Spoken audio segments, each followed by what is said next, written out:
Ako ay magbabike check ngayon ng Trinx Majest 100 2018 model.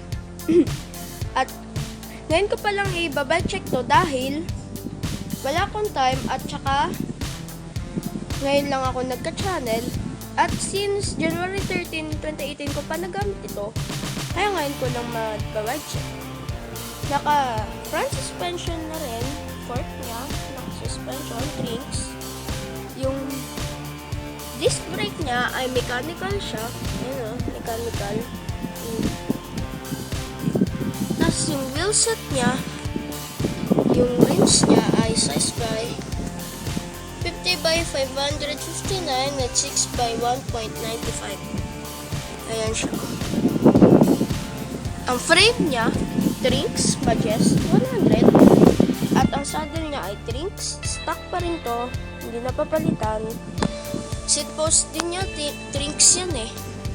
Oo, Trinx yan. Tapos, rank arm, wala nakalagay na model, stock lang ng series. Tapos niya, ano lang siya, yung stock lang din. Hindi yung katulad na weapons, ano. Rin, disc brake, mechanical pa rin. Yan, may stand. At, yung drivetrain.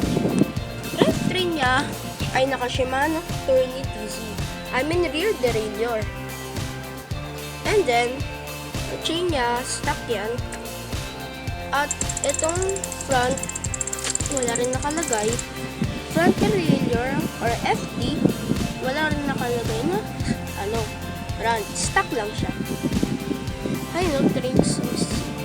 Nilagay ko lang yung light tsaka yung front. Tsaka yung horn yun.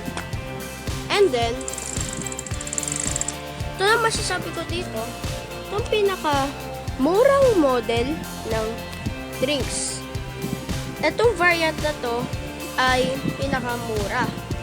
Ang price niya ay 7,500 pesos. At ito, pwede niyong bilhin to. Budget bike, below 10k. So, ito, pwede niyong bilhin to kahit hindi high-end.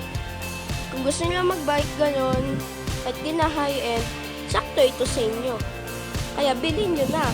Salamat sa inyong panonood at hintayin lang ang next video. Bye!